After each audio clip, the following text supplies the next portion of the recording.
15 अप्रैल 2023 की वो रात पूरा देश टीवी स्क्रीन पर लाइव देख रहा था, लेकिन किसी ने वो नहीं देखा जो कैमरे की नजर से दूर हो रहा था। 3 लड़के आते हैं जिनकी उम्र मुश्किल से 18 से 20 साल थी और महज 10 सेकंड में 100 से ज्यादा मुकदमों वाले माफिया का खात्मा कर देते हैं। लेकिन क्या ये सिर्फ बदला था? अगर ये बदला था तो उन मामूली लड़कों के पास 7 लाख की तुर्की की बनी जिगाना पिस्टल कहां से आई? वो लड़के जो सड़कों पर सोते थे, उन्हें यह कैसे पता चला कि पुलिस अतीक को मेडिकल के लिए पैदल ही ले जाएगी? सर, असली इन्वेस्टिगेशन यहीं से शुरू होती है। एनआईए की फाइलों के मुताबिक अतीक सिर्फ एक लोकल गुंडा नहीं था, वो उत्तर भारत में आईएसआई का लॉजिस्टिक्स हेड बन चुका था। पाकिस्तान से जो ड्रोन पंजाब बॉर्डर पर हथियार और ड्रग्स गिराते थे, उनका एक बड़ा हिस्सा प्रयागराज पहुंचता था। अतीक के पुराने फोन रिकॉर्ड से पता चला कि वो सिग्नल और टेलीग्राम जैसे एन्क्रिप्टेड ऐप्स पर सीमा पार बैठे आकाओं से बात करता था। वो सिर्फ हथियार खरीद नहीं रहा था, बल्कि उन्हें आगे सप्लाई कर रहा था। किसे?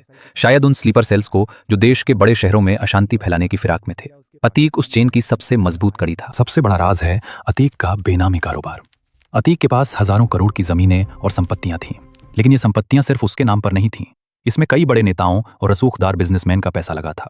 अतीक जेल में था, लेकिन उसके पास उन सब की पूरी लिस्ट थी। अगर अतीक पूछताछ में मुंह खोल देता तो यूपी से लेकर दिल्ली तक की सियासत हिल जाती। अतीक का मरना उन लोगों के लिए लाइफ इंश्योरेंस जैसा था। जब तक अतीक जिंदा था, उनका राज खतरे में था। क्या उन शूटर्स को असल में उन्हीं सफेद पोशों ने सपोर्ट और सटीक जानकारी दी थी? अब बात करते हैं उस पिस्टल की। जिगाना तुर्की की सेना इस्तेमाल करती है और भारत में ये बैन है। इसका सीरियल नंबर मिटाया गया था। हैरान करने वाली बात यह है कि यही पिस्टल सिद्धू मूसेवाला के मर्डर में भी इस्तेमाल हुई थी। इसका मतलब समझ रहे हैं आप?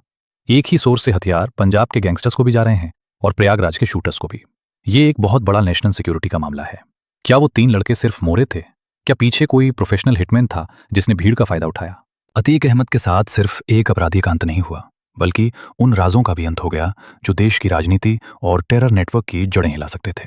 केस की फाइल बंद हो चुकी है, लेकिन सवाल आज भी खड़ा है, क्या ये वाकई इंसाफ था या फिर सबसे बड़े सबूत को हमेशा के लिए मिटा दिया गया?